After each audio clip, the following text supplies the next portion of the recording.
It's my nerd world. Welcome to it. I'm glad you're here. A Star Wars podcast. On the show this week, we'll talk about the Bad Batch finale. If you haven't watched it, stop the show right now. Go watch it, and then come back and start it again.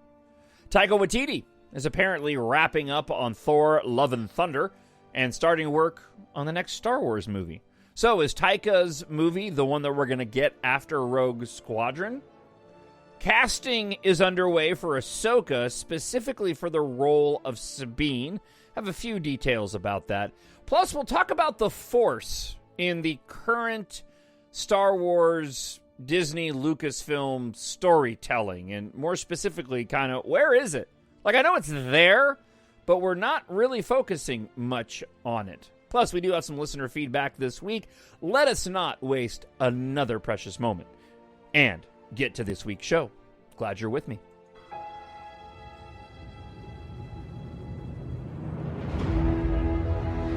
Nothing will stand in our way. I find your lack of faith disturbing. I will finish what you started. Who are you?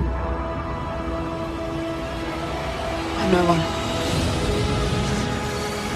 There are stories about what happened. It's true.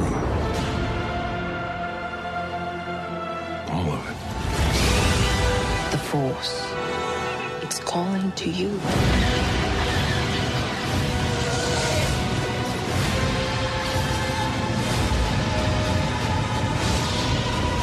My Nerd World. Just let it in.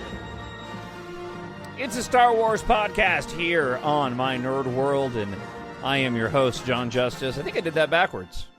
It's more like it's a My Nerd World of Star Wars. It doesn't matter. Welcome to the show, and I'm glad you're here. As always, if you want to email me, TalkShowNerd@gmail.com. Leave a comment on YouTube as you're listening, if you are listening there. If you are watching or listening on YouTube, and again, you're facing the abundance of commercials that they plug into my episodes, be sure to go and find the show on any of your podcasting platforms. It's available pretty much everywhere. So right now, I'm taking a break from recording the audiobook for EMBARK, Fear the Dangerous Night, which is book 6 in my science fiction space opera series. I have the edited final version of the book in my hands, so I'm doing my final read-through.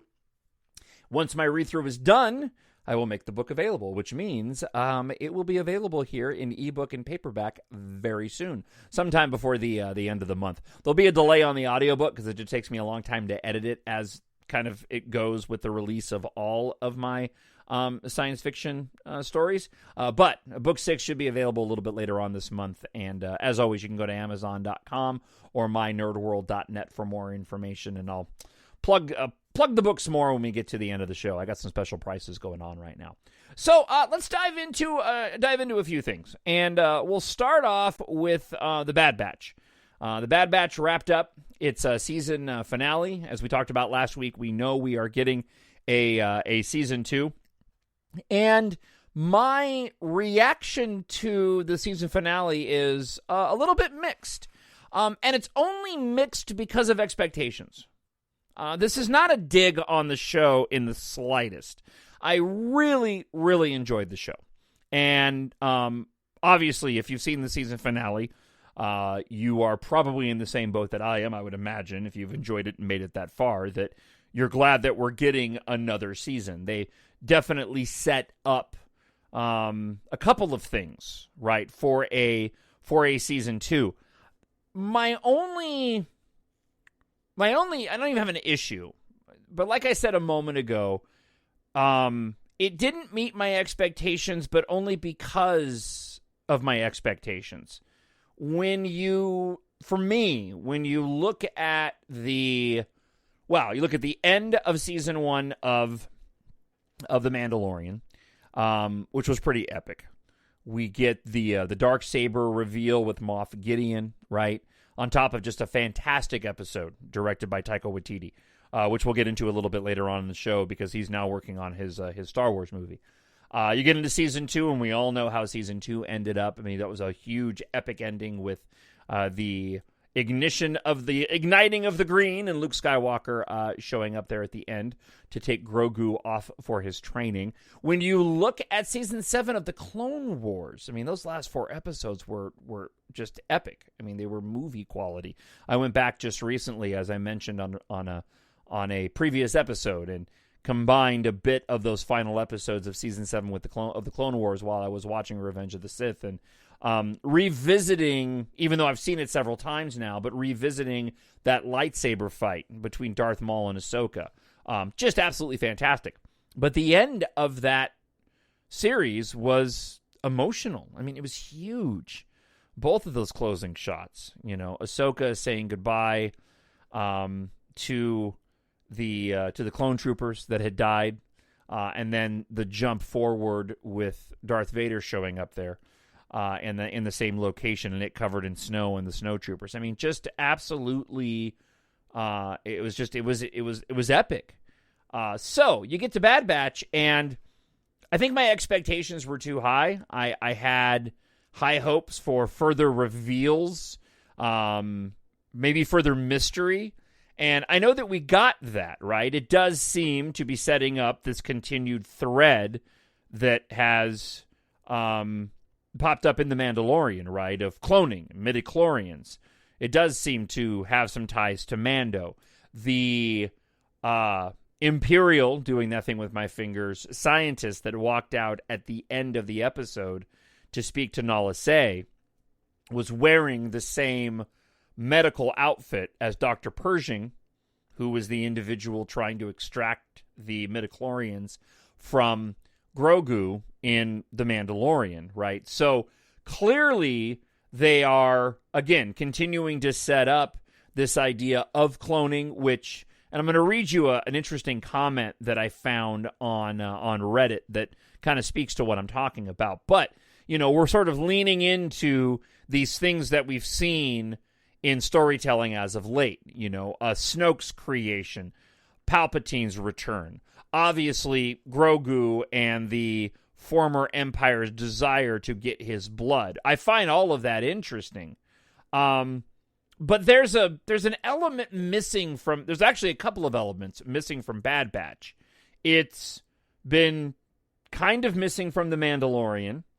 And so far, I don't see any signs of this in the Book of Boba Fett. Now, that's a really unfair statement for me to make because we haven't seen any footage of the Book of Boba Fett. But, we'll talk about it just because we kind of expect what's going to happen with Book of Boba Fett, and I don't see a couple of these things that I will mention showing up in the Book of Boba Fett, though I could be wrong. So I'm leaving that a little bit ambiguous because it rolls into something I want to talk about when we get into the article from Wired about Taika Waititi and his working on the Star Wars movie. So I'm going to kind of stick a pin, and that's a bit of your tease, and we'll get to that coming up a little bit later on in the show. Let me read you a comment, though, from somebody on Reddit that I thought was interesting. This comes from 6CHR, and they wrote this, again, on the Reddit Leaks page. Retroactively developing Palpatine's plot to clone himself is the same sort of reverse development that the Clone Wars did for the prequels. So far, I'm all for it, writes the Redditor. I just hope they don't go too far with every single thing having to connect to something else, which Star Wars does way too often. Now, I disagree with that second comment. I'm not one of those ones that gets into the arguments of galaxy shrinking just because you happen to revisit new characters or we're pulling on similar threads. I do really like the comparison to what the Clone Wars ended up doing for the prequels retroactively. And if this is the world that they're playing into with regard to cloning and setting up the backstory on Palpatine's bigger plans, as we talked about last week on the show, that fascinating article about Palpatine's contingency plans. I really do like all of this storytelling that fills in the gaps of things that we know from the stories that have already been completed and put out for consumption. But again, this raises the question that I keep bringing up on the show, which I'll get into a little bit more here in a moment, and that is the world building and mythology part of this that leads to the fandom speculation that drives so much of the popularity and the fandom, which I still feel is missing from this. Look, I know this is going to sound like a really weird statement to make given how much content we have coming, but I feel like the moment that we're in right now when it comes to Star Wars feels a little bit like it did after Revenge of the Sith. I know we have movies coming out, but we know that these movies are not part of the saga that has been the biggest driver of the fandom since A New Hope debuted back in 1977, right? The core speculation of the fandom and the thing that keeps the fandom talking for good and bad are the theatrical releases, and more specifically, the saga films.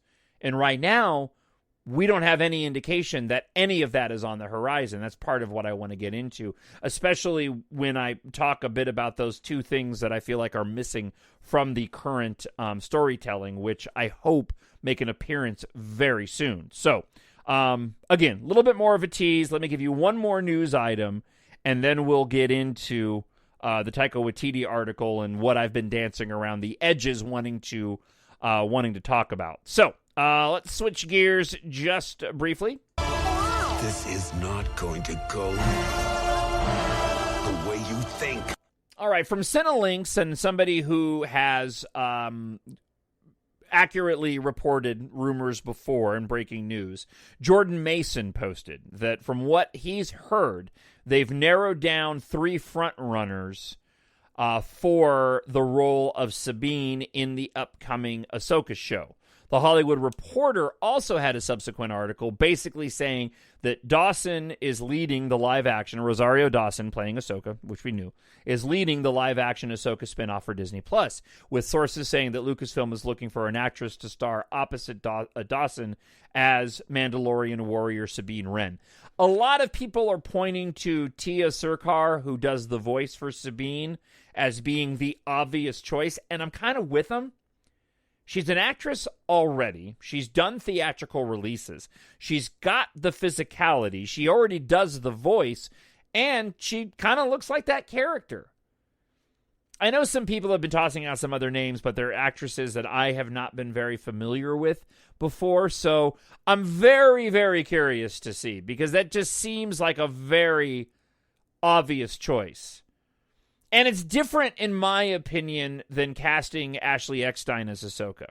Now, I know there was a lot of people that were wanting to see Ashley Eckstein play Ahsoka, given that she did the voice and really created the heart and soul of that character. But Ashley Eckstein isn't on the same level if we're using Tia Sircar as our reference. She is not, in my opinion, on the same level as Tia Sircar is with regard to her acting chops. You know, she's done voiceover work and some acting, but Tia Sircar is kind of, I mean, she's an actress before she's a voice actress. So I'm obviously very curious to see who they end up casting. And, you know, it's one thing that Disney has done that I don't think they've, for the most part, ever really failed at is casting. I think the first name that will probably pop into people's heads is Hayden Christensen, you know, playing Anakin. But at the same time, I don't blame that on Hayden. If you've watched him in other movies, he's a fine actor. I think that was more just of George Lucas's editing style. So, again, I'm sure we'll find out fairly soon. The other bit of news that I wanted to share briefly, and then we'll talk Taika Waititi, was that there is going to be a Disney Plus Day coming up in November, pre the release of Boba Fett in late November, December. And apparently in November, on this Disney Day, they will be doing a lot of announcing of upcoming projects coming to the Disney streaming service. So I imagine that we're going to get some more news and maybe even some trailers for the upcoming projects that we are expecting. Your Andor series, your Obi-Wan Kenobi. So and we're not that far off. It's August, it's going to be September, October, November. I mean, this year is flying by. So before we know it, we're going to have quite a bit more information than we have now. And I imagine that this early reporting of the search for Sabine Wren, they're probably further down the line than what they're leading on. So I would think at this point we'll find out who's going to be playing that character in a pretty short order, which also tells me that they're looking to get that show underway. So, and I'm obviously looking forward to that. All right, so I've been dancing around the edges on a couple of different things. Let's go ahead and dive into this article from Wired Magazine. Something inside me has always been there. But now it's awake. And I need help. You know, it's funny, that clip that I just played plays in kind of nicely with a bit of the commentary that I want to share with you. So this article from Wired is mostly talking about Free Guy. Taika Waititi talks Free Guy, Star Wars, and Thor. In Free Guy, the director Taika Waititi takes a break in front of the camera before he returns to Thor, Star Wars, and the live-action Akira remake, which is interesting. So here is the point in the article where he talks, or where they talk Star Wars. Waititi is also continuing his use of ILM's, Industrial Light and Magic's, stagecraft technology, which he first used while directing the finale of The Mandalorian's first season. It essentially allows filmmakers to generate reactive digital backdrops in real time in front of the camera through LED screens wrapped around the set. We've talked about the volume a ton on this show. Waititi is a fan because counterintuitively it harkens back to a more old-school way of making films. The actors can be in the environment. They can see what everyone else can see. Now, having finished Thor, Love and Thunder, Waititi is now focusing more on his Star Wars film. It's still in the exterior space stage, he says, referring to the format scriptwriters use to set up a scene. But we've got a story. I'm really excited by it because it feels very me. Has it been challenging to marry his irreverent tone with the operatically sincere Star Wars universe? I tend to go down that little sincerity alleyway in my films, he says. I like to fool the viewer into thinking, ha, it's this, and then going, damn it, you made me feel something. But Star Wars is not the only project Waititi is committed to. At the end of writing, he is also tied to making a sequel to What We Do in the Shadows, which is really funny, an animated remake of Flash Gordon, and 2 animated series of Ronald Dahl stories for Netflix, and of course the live-action adaptation of Akira, which has suffered a long and troubled development. He says, I'm still trying to make it. I don't want to give up on that, not to mention that before Love and Thunder, he also finished on a football comedy called Next Goal Wins, adapted from a documentary about American Samoa, one of the worst national teams in the world. All right, so there's not a lot to chew on here, apart from the fact that he's saying that the next thing he's working on after Thor, Love and Thunder will be Star Wars. So that kind of, raises the question and the speculation about, okay, is Taika Waititi going to be the next film we get after Rogue Squadron? Which in turn kind of answers the question about Rogue Squadron. Okay, and this is what I want to get into. Meaning that I don't think that Taika Waititi's film is going to be tied into Rogue Squadron in any way.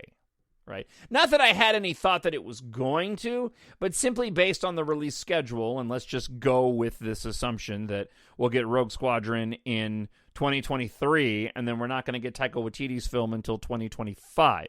Now, anything's possible. Things can change. We could get out of this stupid pandemic once and for all.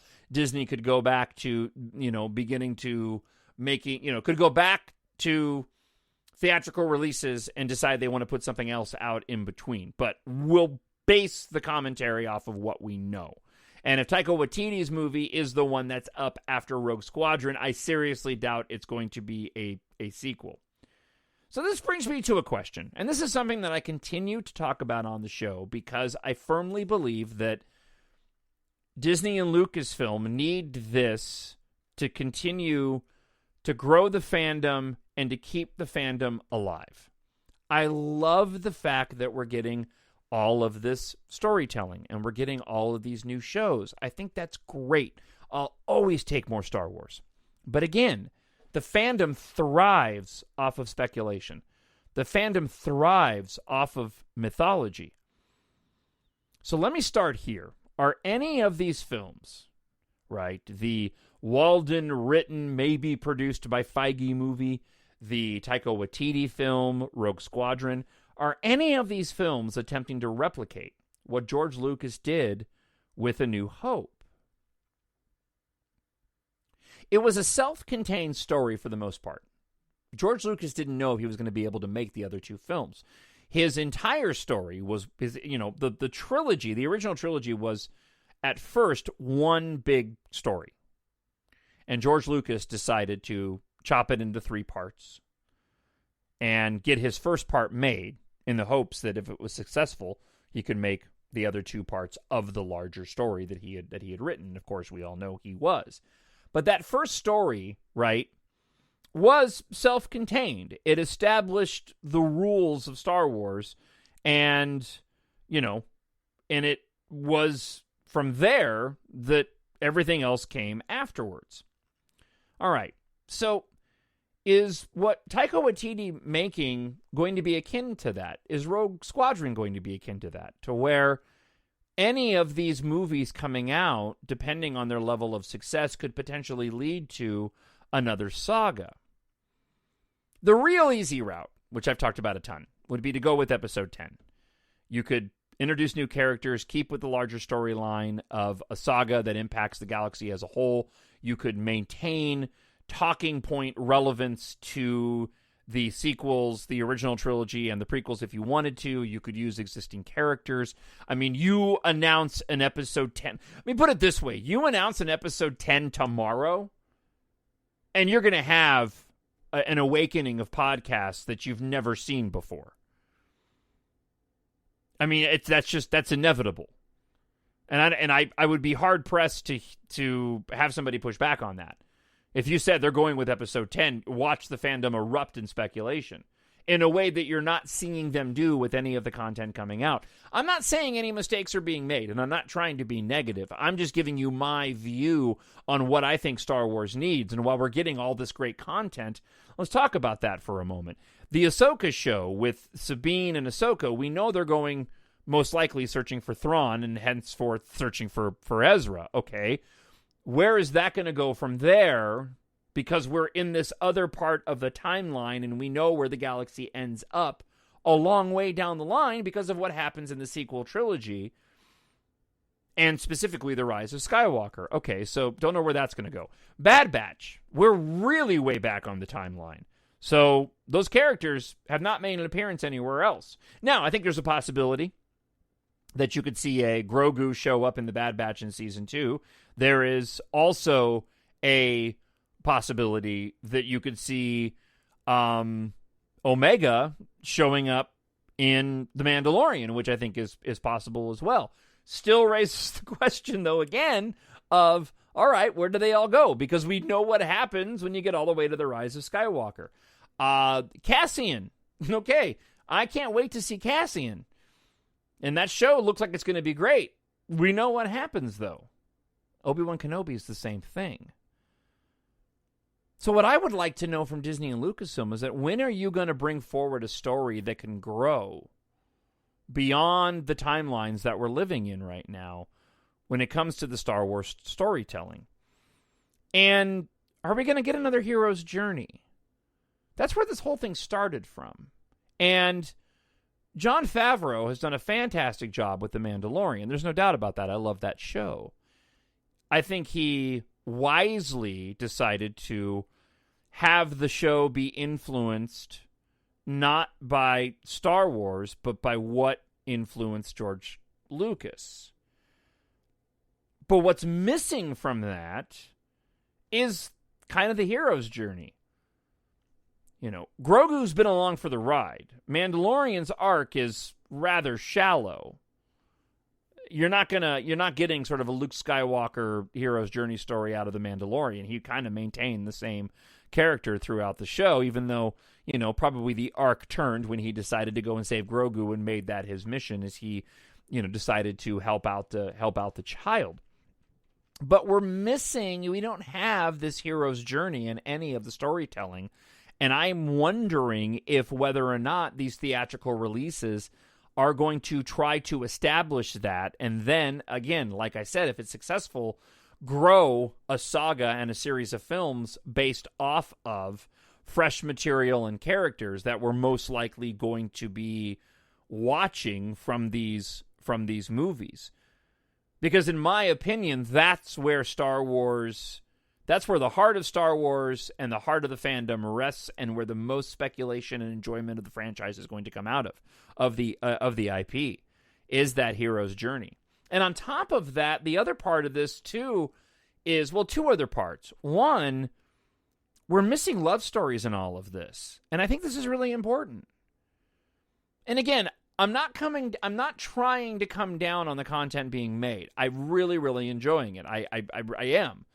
But there are these things that are missing that makes it feel a little bit thinner and not filled with some depth and emotional context to it. There's no love stories going on in anything that we're watching, and there's nothing on the horizon to show that. I don't think we're going to get something like that in the Book of Boba Fett. And on top of a lack of sort of a love story element, right? Because we did end up getting that. We had it in the original trilogy. Okay? We did. It wasn't overt in the core story between Han and Leia, but it was there. Certainly had it in the prequel trilogy. I mean, that was Anakin's whole downfall, for crying out loud. And then when you get into the sequel trilogy, right, the Reylos were right after The Force Awakens, and that was definitely... right, ended up being a love story at the end of it. In my opinion, okay, they can be interpreted either way, but in my opinion, Reylo was a thing, is a thing. Those two were romantically involved, and that kiss at the end of the movie was definitely romantic. So there's that element missing. The last thing that I wanted to bring about that Disney seems to have pulled back on is the Force. Somebody had written an editorial pre the Force Awakens release saying that Disney had to ditch the Force if they wanted to continue to grow the franchise. The argument was that the franchise had been too heavy on the Force and the mythology of it and the fantasy element, and that Disney needed to go and grow the franchise without the Force in order to be successful. Now, they've kind of done that. I know Grogu has the Force. Don't misunderstand. I know Ahsoka has the Force. Do not misunderstand, right? But it's being treated more in a very early original trilogy kind of way, right?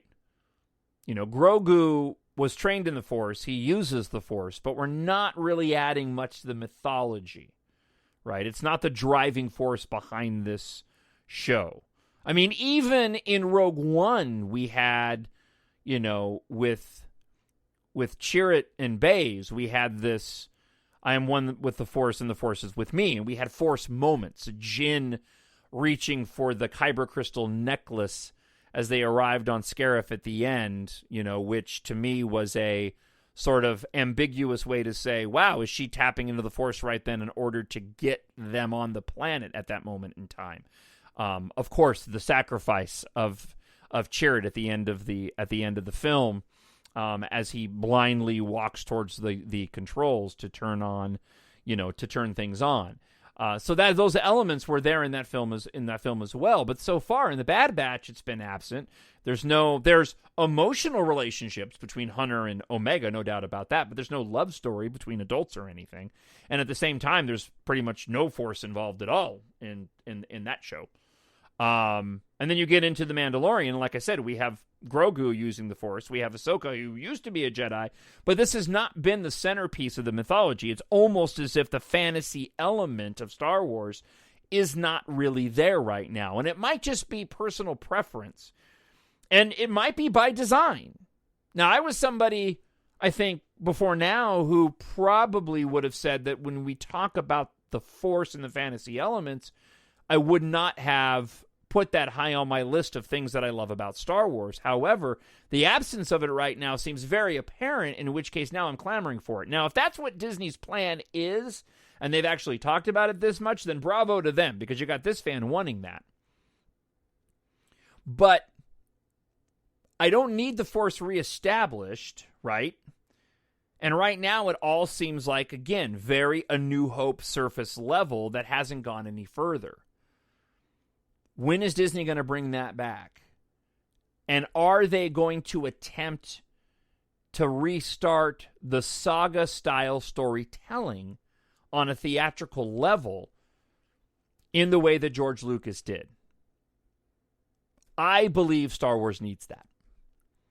I think a new generation of viewers in the near future need to be reintroduced or introduced to Star Wars as a movie-going experience with a brand new, fresh tale of an individual that begins to go on that hero's journey, tapping into the storytelling techniques and the mythology of Joseph Campbell that George Lucas was so inspired by. I'm sure at some point Disney and Lucasfilm will do that.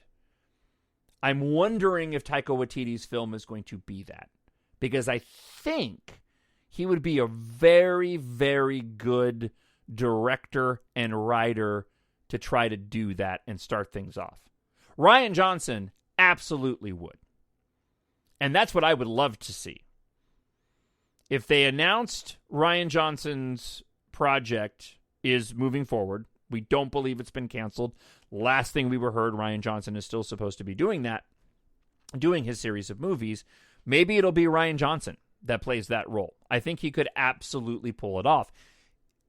They could go back, by the way, and I would be fine with this. If we went back pre the High Republic, early Sith, early Jedi, and told a hero's journey story going back to the beginning, right, thousands of years prior to everything that we know, that to me could be very interesting and something the fandom could chew on.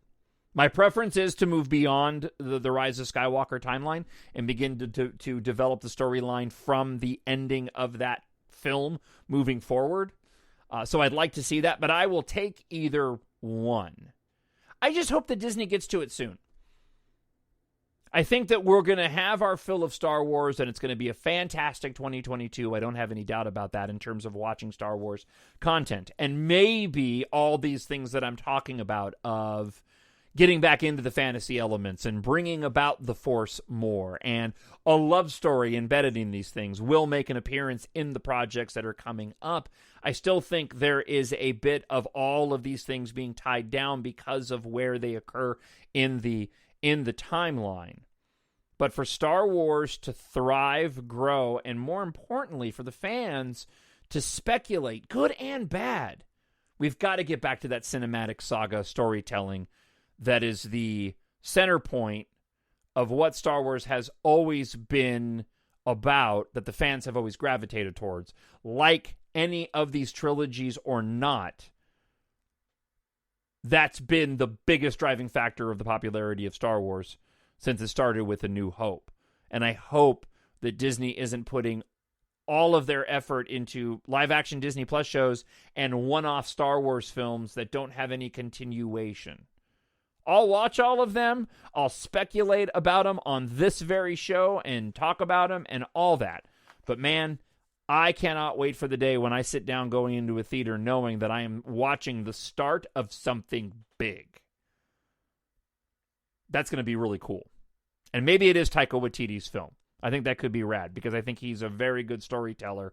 And his comment that he made, and I'll wrap up on this and we'll get into some listener feedback, right? That idea of, I tend to go down that little sincerity alleyway in my films. I like to fool the viewer into thinking, it's this, and then going, damn it, you made me feel something.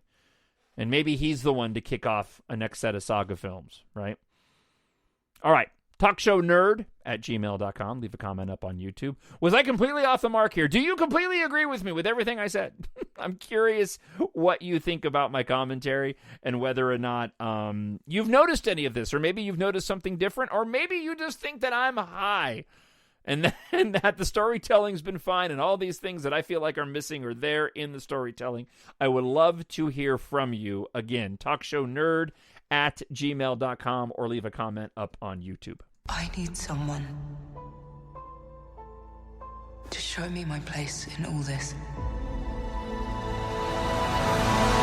All right, and with that being said, let's get to some listener feedback this week. The first email we got comes from my dad. Now, this is kind of funny because my dad misunderstood what I was saying, but I'm glad that he clarified for me. So my dad wrote me, and he says this. Good morning, son. I need to correct you about something you said in your last My Nerd World podcast. And I have to tell you, when I read that, I don't think I've talked to my dad since he wrote this to me. But I cringed a little bit because I was like, oh no. Look, I'm a talk show host, man. I hate being corrected. I try really, really hard to say what's correct and what's not correct. So I was like, oh, what did I do? And what did I do on a Star Wars podcast that my father needs to correct me on, right? Well, okay, it wasn't nearly as bad as what I thought. It was actually very sweet.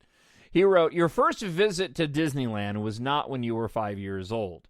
That may be your first memory as such. He says, no, you were 3 years old at the time. I remember because I carried you on my shoulders throughout the day.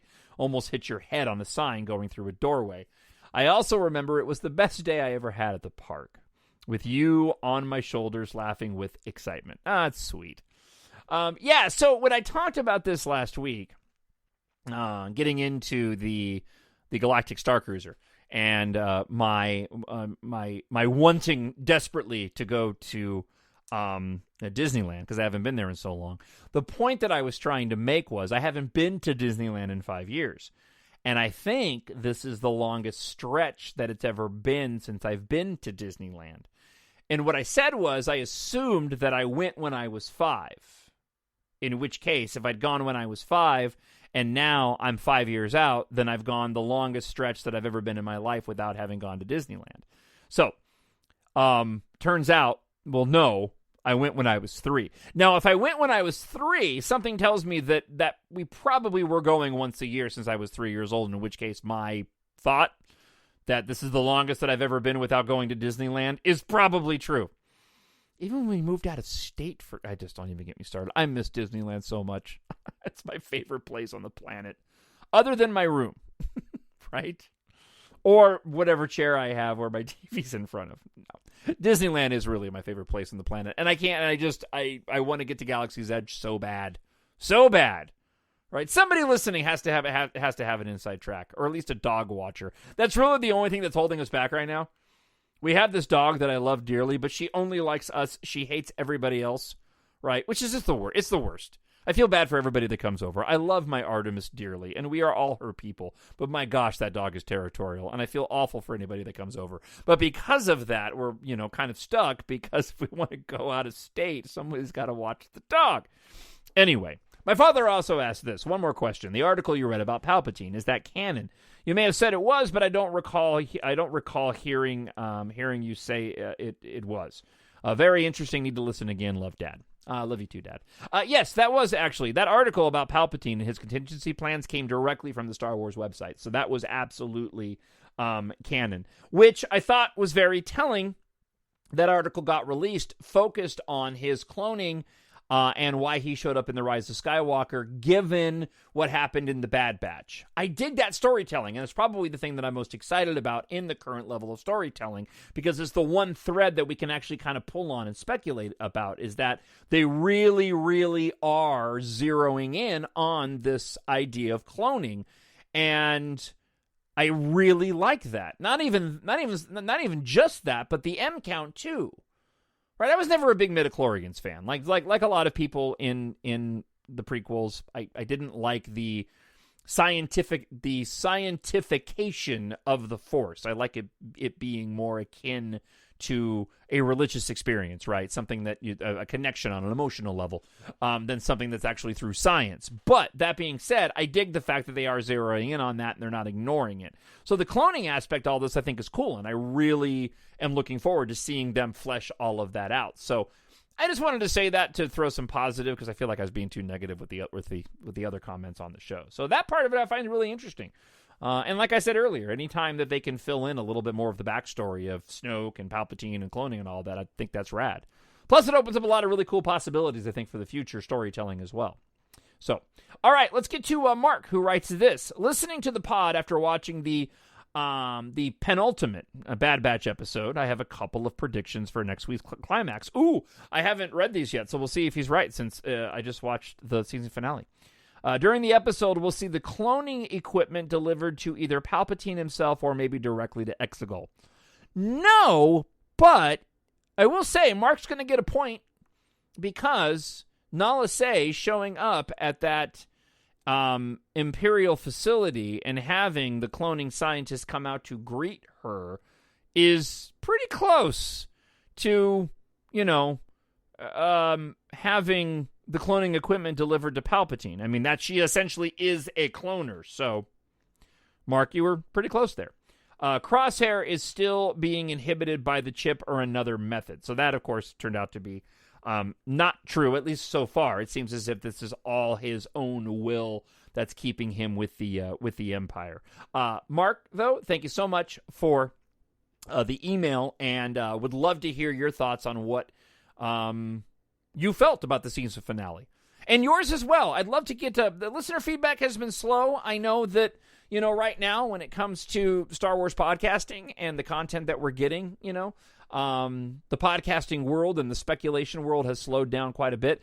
It certainly has for me. I don't listen to nearly as many podcasts as I had before in the past, just because of the content. We don't have something that we can really chew on. Bad Batch has been fun, but it's not, in my opinion, something that you can really spend a ton of speculation on, just because there's just not a lot of stuff to pull on beyond what we talked about on the show. But I would really love to hear your feedback on the season finale and what you thought. So please email me, talkshownerd@gmail.com. What did you think about the Bad Batch season and the season finale? And also, what do you want to see moving forward when it comes to Star Wars theatrical releases? Are you like me? Do you want to see more sagas? Do you want more spin-off stories and new characters? And are you less worried about getting back into, sequels and long-running franchises of theatrical, long, storytelling that goes over, a number of different films? What is it that you want to see when it comes to Star Wars? TalkShowNerd@gmail.com. All right, like I mentioned before, I am currently in the process of the final read-through of Book 6 in my EMBARK Science Fiction Space Opera series. I have actually a couple of good, for those that are fans of the books, I do have some good news. So, as I mentioned, I should have Book 6 out by the end of the month, in ebook and paperback. It'll take a little bit longer for the audiobook. I'm already almost 20,000 words into Book 7. Book 7 will be the completion of the series for now. I have another series in mind that I want to write. Depending on how these next two books do, I may continue. I do have some ideas of how to tell more stories, expanding off of the characters that we've met within these first 7 stories. But if I wait, which I might do, I may be starting another series. So, with that being said, I want to hear from you. Like I said, also, go to Amazon.com or mynerdworld.net if you have not picked up any of my stories. Great summer reading, written for adults, but great for children, just like Star Wars, right? Of all ages. And as I mentioned last week, right now, the ebook for Book 1 in my EMBARK series is priced at 99 cents to get you going. So, if you want to support the show, go pick up your copy of my science fiction space opera series, A Good versus Evil Tale. And for those that aren't familiar, let me see if I can bring it up here. Oh, you know what I'll do? I haven't done this in a while. Let's pop this in here. I had an ad that I ran a while back. I haven't played it on the show a lot. We've got just enough time. For those that have heard it, thank you for listening. You're welcome to go. For those that haven't, here's what the first story of EMBARK is all about. And as I play it, I will say goodbye, and we'll talk to you again next week. Amazon.com, search for Jon, Jon Justice, or go to mynerdworld.net. For Earth, the end is near. Only a reluctant hero and the girl he loves have the power to save humanity's future. It's the not-so-distant future, and car culture is replaced by air and space flight, made possible by 2 of Earth's largest corporations.